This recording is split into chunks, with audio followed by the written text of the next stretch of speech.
चलिए, लास्ट हमने बातचीत करी थी कुछ कॉन्सेप्ट्स की, सब्जेक्ट वर्ब एग्रीमेंट पे बेस्ड, है ना।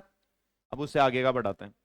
ये सेकंड अपना लेक्चर है इसका, दो और हो जाएंगे, है ना। 4-5 क्लासेस में ये कंप्लीट अपन किसके बारे में बातचीत कर लेंगे, सब्जेक्ट वर्ब एग्रीमेंट। उसके बाद में अपन बातचीत करेंगे पोजीशंस ऑफ एडवर्ब, है ना। और फिर मेथड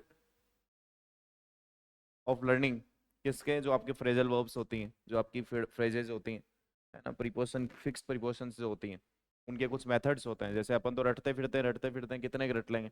कुछ मेथड्स हैं जो फिक्स्ड अमाउंट में आते हैं सारे के सारे, है ना, उन सब के बारे में देखो। पहले तुम प्रयास करो, इसमें क्या आएगा। ऊपर लिखा है here are some basics of subject verb concord या एग्रीमेंट, जो भी बोलते हो। I and Kamal to blame, इसमें इनमें से भरना आपको, इन तीनों वर्ब्स में से। पहले ऑप्शन में भी, पहले सवाल में भी, दूसरे में भी और तीसरे में भी, ऑप्शन तीनों के सेम है। चलिए बताइए।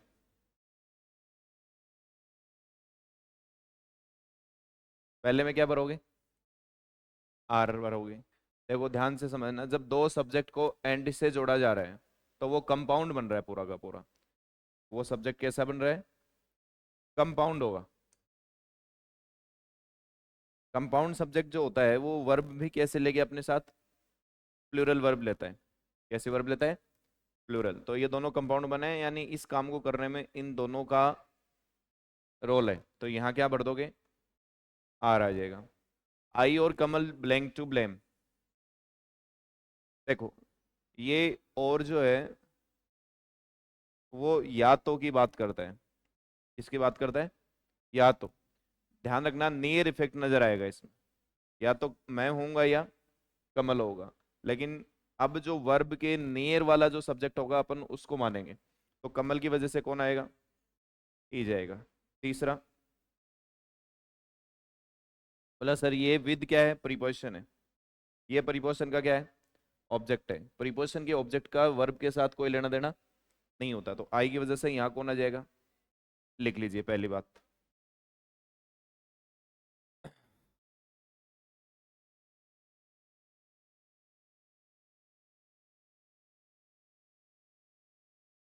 प्रॉपर इस क्लास के नोट्स होने ही चाहिए तुम्हारे पास। इसमें reading comprehension, vocabulary, phrasal verbs, idioms, phrases, fix prepositions, fix adjectives, सब चीज़ें डिस्कस होंगी। और ये मान के चलिए सीजीएल प्री के अंदर भी कॉम्प्रिहेंशन वोकेब का रोल है, और बैंकिंग के अंदर भी पूरा का पूरा कॉम्प्रिहेंशन और वोकेब का है।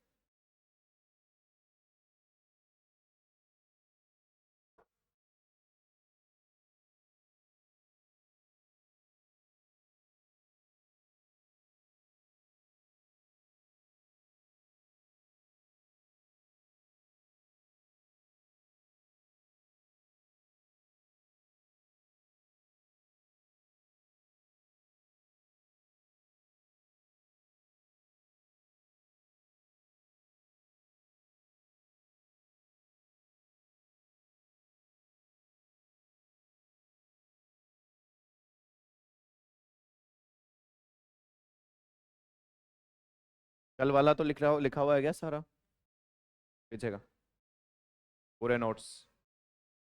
नमस्ते।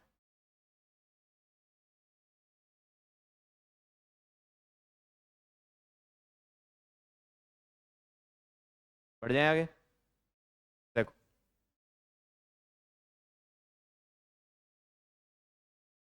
समझिएगा।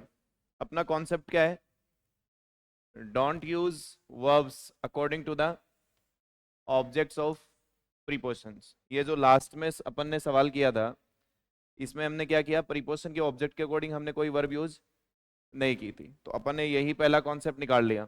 क्या होगा कि वर्ब जो है, don't use verbs according to the objects of prepositions, यानी जो प्रीपोजिशन का ऑब्जेक्ट होगा उसका वर्ब के साथ कोई लेना देना नहीं होगा। जैसे एवरीवन, बट। अब आपको मालूम है बट जो है वो कंजक्शन होता है। क्या होता है, कंजक्शन। जब ये कंजक्शन होता है तब ये कॉन्ट्राडिक्ट करता है, लेकिन का मीनिंग देता है। कॉन्ट्राडिक्शन ये दिखाता है, समझ गए मेरी बात। लेकिन बट प्रीपोजिशन भी होता है। बट क्या होता है, प्रीपोजिशन। जब ये प्रीपोजिशन होगा तब इसका मीनिंग क्या होगा, के सिवाय, किसी को छोड़ करके, एक्सक्लूडेड समवन। समझ गए मेरी बात को? तो यहाँ जो चीजें होंगी, everyone but you have been invited to the party, हर किसी को सिवाय तुम्हारे पार्टी में इनवाइट कर लिया है। तो यहाँ बच्चों ये बट के बाद में जो ये यू है, इसका क्या है, ये ऑब्जेक्ट है इस प्रीपोजिशन का। यानी ये प्रीपोजिशनल फ्रेज बनेगा जिसका वर्ब के साथ कोई लेना देना।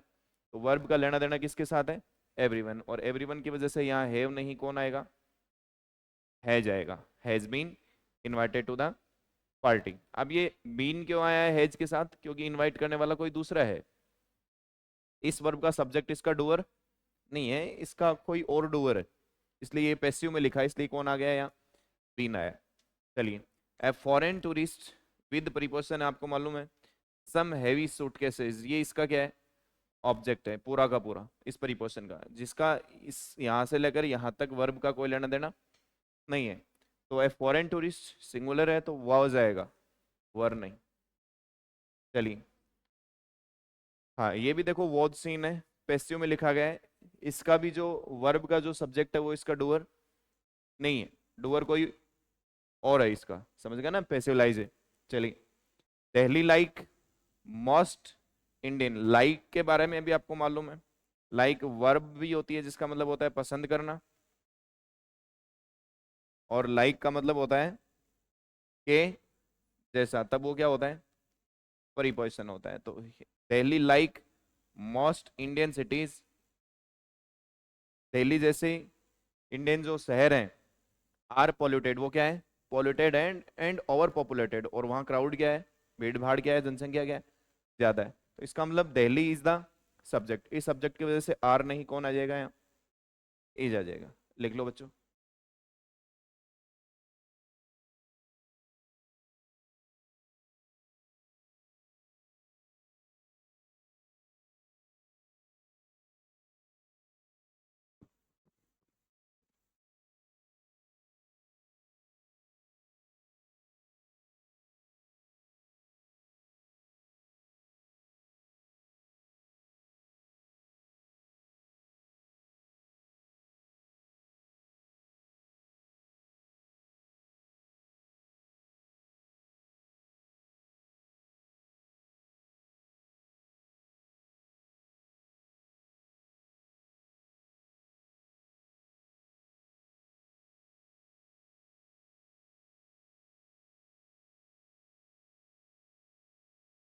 आज बैंक में इंग्लिश की क्लास 1 से 2 है।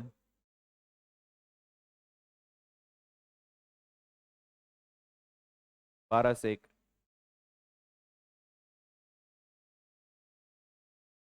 आज वो सीजीएल में पुराने वाले बैच में थोड़ा सा टॉपिक बचा है, उसको खत्म करके कल से शामिल हो जाएंगे।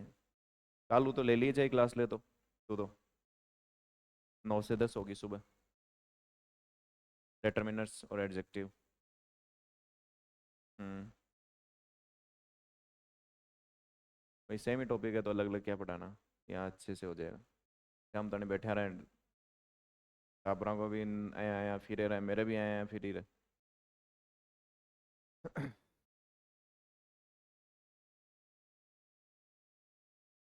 हो गया क्या है?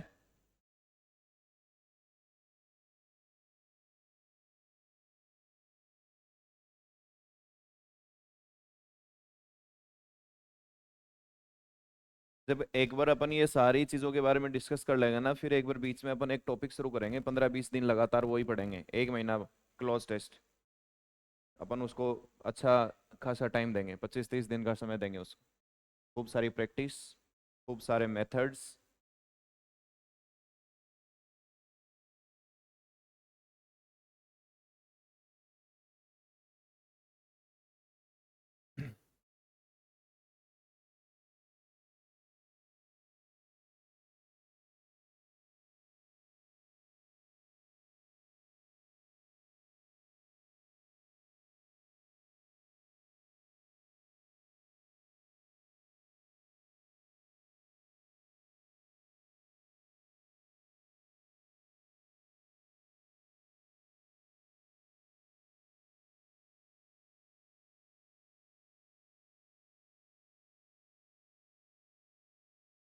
और एक बार ये जब सारा सिलेबस में डाल दूंगा ना ये यूट्यूब पे, तो आप अपने साथी जो भी इंग्लिश पढ़ने का इच्छुक होता है ना, उसके साथ एक बार आप लोग शेयर जरूर करोगे उसे। ये नहीं कहना कि तुझे, और ऐसे लोगों के साथ नहीं जो नहीं पढ़ना चाहते, जो इंग्लिश वास्तव में करना चाहते हैं किसी भी पर्पज़ की वजह से, ऐसे लोगों के साथ आपको शेयर जरूर करना। उन्हें ये नहीं करना कि ये सब्सक्राइब करना है, ये करना है, ना ना, कुछ भी नहीं करना। अगर क्लास लेनी है तो पढ़ के देख ले एक बार, अच्छा लगे तो वो पढ़ लेगा अपने आप, उसको कोई करने की जरूरत ही नहीं पड़ेगी, है ना। लेकिन अपना काम एक बार उसको बताना जरूर है। हो गया क्या? बढ़ जाए आगे, चलिए। और प्रिंसिपल एज वेल, ये ध्यान रखना, as well as not a complete preposition. ये प्रीपोजिशन नहीं होता, बट ए प्रीपोजिशनल फ्रेज होता है। कुछ लोग इसको कंजक्शन मानते हैं, कंजक्शन नहीं होता है। क्या होता है? Prepositional phrase. और प्रिंसिपल एज वेल एज क्या दिखाता है? ये प्रीपोजिशनल फ्रेज क्या दिखाता है? के जैसा, है ना। मतलब आप एक तरीके से ऐसा मान लीजिए, ये भी चुनाव के बारे में बात करते हैं। और principal as well as our teachers have been accused by the boy. भाई, कोई आदमी है, उस आदमी ने जैसे पहले मुझे परेशान किया था, अब मैं कहूँ कि जैसा उसने मुझे परेशान किया था वैसा ही अब वो रवि को कर रहा है, तो अकेला भी परेशान कौन हो रहा है? रवि तो हो रहा है। इसका मतलब वर्ब कैसी आएगी? सिंगुलर आएगी। सिंगुलर आएगी तो यहाँ हैव नहीं, कौन होगा? हैज। अक्रॉस भी क्या होता है? प्रीपोजिशन होता है। प्रीपोजिशन के बाद में जो आता है प्रीपोजिशन का क्या होगा? ऑब्जेक्ट होगा। इसका मतलब इस वर्ब का सब्जेक्ट आगे मिलेगा। Is some mud houses of farmer, तो हाउसेज प्लूरल है ना, प्लूरल है तो वर्ब भी क्या होगी यहाँ? लिख लीजिए। शुरुआत में सब्जेक्ट आता है तो आगे पक्का वर्ब मिलेगी, लेकिन अगर शुरुआत में वर्ब आ जाए तो जरूरी नहीं कि आगे सब्जेक्ट मिले। कल बताया था, कल के कॉन्सेप्ट में।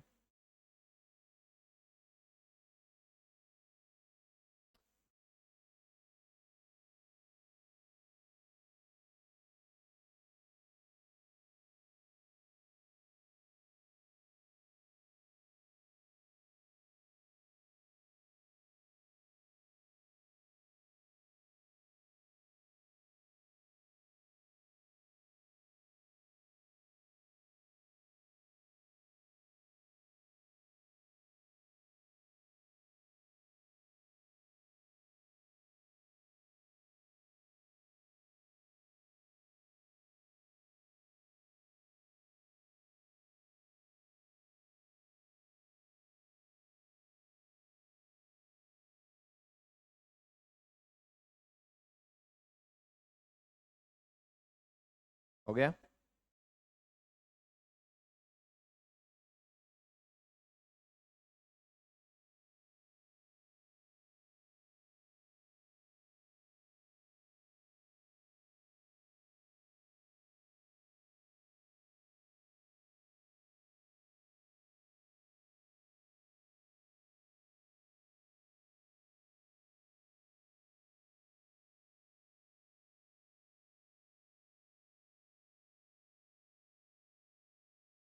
हो गया क्या? बढ़ जाए आगे, चलिए। नेक्स्ट कॉन्सेप्ट अपना, when talking about two alternatives, जब अपन दो अल्टरनेटिव्स के बारे में बात करते हैं, use the verbs according to the closer one. यानी अल्टरनेट, जो अभी और के बारे में जो अपन ने बातचीत करी थी ना, या तो ये होगा या तो ये होगा, ये अल्टरनेट ही तो हुआ। अब जब वो दोनों अल्टरनेट अपन काम में लेते हैं, तो दोनों अल्टरनेट में से जो वर्ब के क्या होगा, जितना नजदीक होगा, जो क्लोजर होगा, उसकी वजह से अपन क्या करेंगे?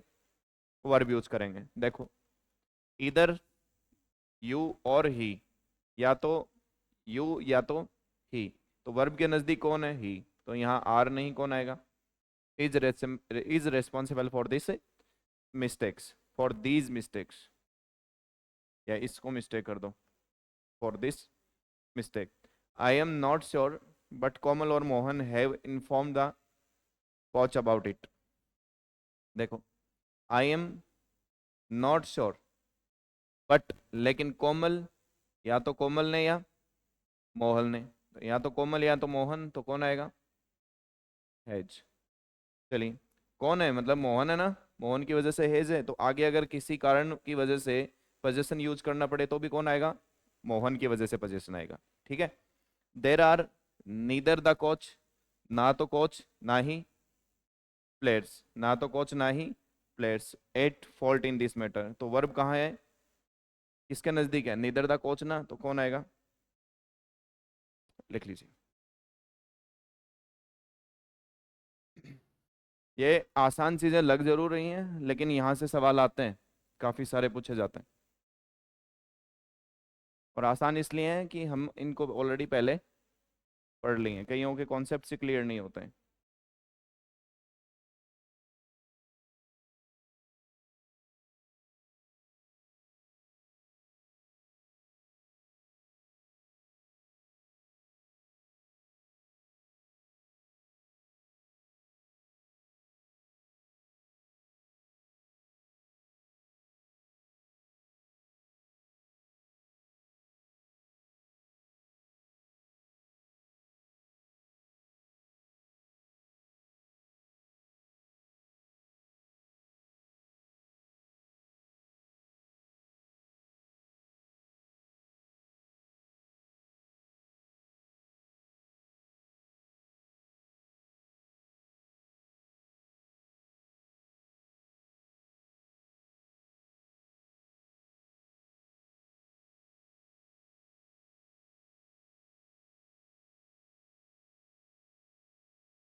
हो गया।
हो गया।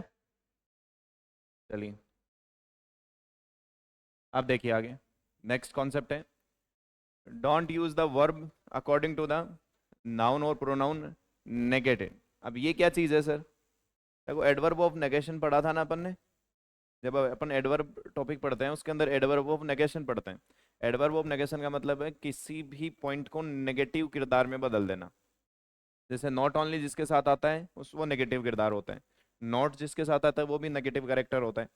जिन चीज़ों के साथ ये नेगेटिव किरदार जुड़ जाएगा वो डिस्कनेक्ट हो जाएगा सेंटेंस से। समझ गया ना मेरी बात को? वो क्या हो जाएगा, उसका सेंटेंस में वर्ब के साथ कोई लेना देना नहीं रहेगा, डिस्कनेक्टेड फ्रॉम द वर्ब। जैसे नॉट ओनली आया है माई पेरेंट्स के साथ, इसका मतलब अब पेरेंट्स का कोई लेना देना नहीं है, तो not only my parents but also my brother, तो माई ब्रदर की वजह से कौन आएगा?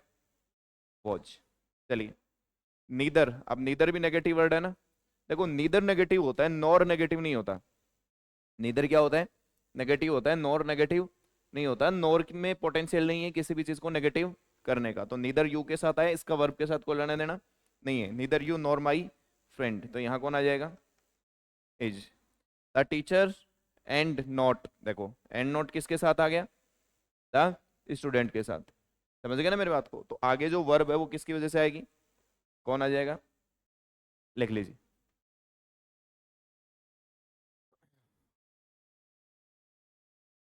कईयों के चक्कर पड़ जाता है ना सर, कभी ये सिंगुलर आता है इसके साथ, कभी प्लूरल आता है, ये था उसका रीजन। जिसके साथ नेगेशन आ गया वो इग्नोर हो जाएगा।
ये वेंस दिखना अच्छे स्वास्थ्य की निशानी है या खराब स्वास्थ्य की?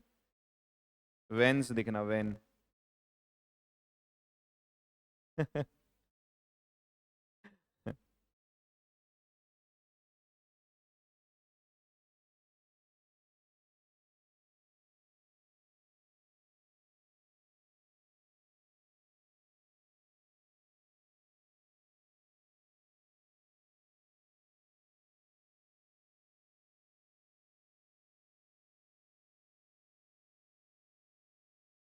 क्या हुआ? अभी 5 मिनट में रिकॉर्डिंग चालू।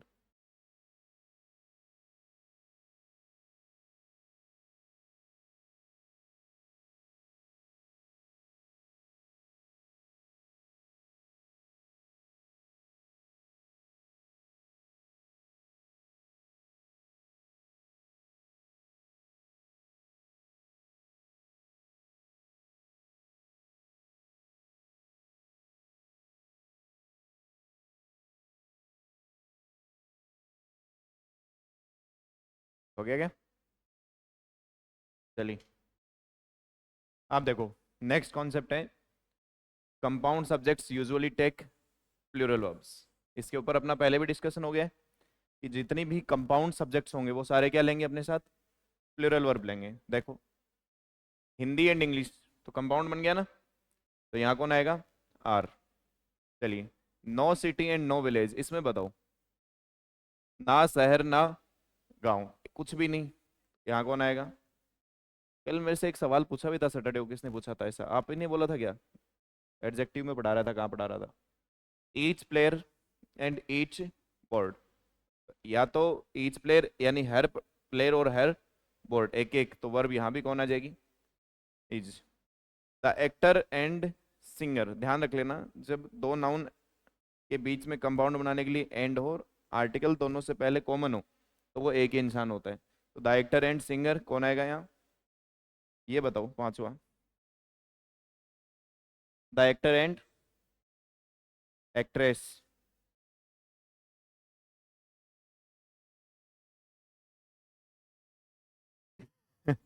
है, मैं इसी अंडरस्टैंडिंग की तो बात करता हूँ आप लोगों से। बच्चों, मुझे एक बात बताओ, तुमने कहा गुरुजी यहाँ है जाएगा क्योंकि ऊपर वाले के हिसाब से हमने देख लिया, तो ये आर्टिकल है। मुझे बताओ, क्या कोई आदमी एक्टर और एक्ट्रेस दोनों हो सकता है क्या? Is this possible?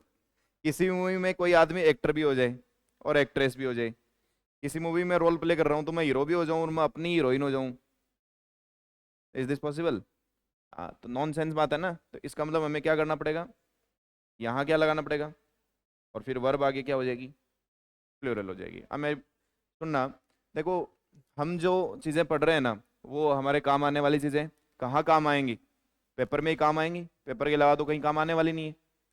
समझ गए ना मेरी बात को? ऐसा तो नहीं है कि हमारे को घर जाते ही कोई पूछने वाला है, नहीं, एग्जामिनर पूछेगा हमसे तो, है ना। हमें उस चीज़ को ध्यान में रख करके क्या करनी है? अपनी तैयारी करनी है। अब मुद्दा ये है कि सर कई बार डिमोटिवेट हो जाता है, तुम ही नहीं मैं भी हो जाता हूँ।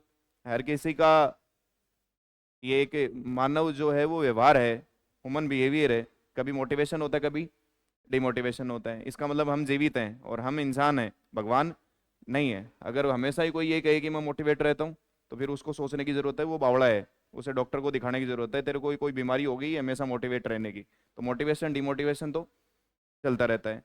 अब हमें क्या है कि अपने नोट्स को बार बार रिवाइज करना है, हमें प्रैक्टिस बार बार करनी है, ज़्यादा से ज़्यादा टेस्ट हमें लगाना है। मैं आपको एक बात बता देता हूँ, अभी जो चीज़ें तुम फेस कर रहे हो इसे स्ट्रगल, इससे ही कहते हैं।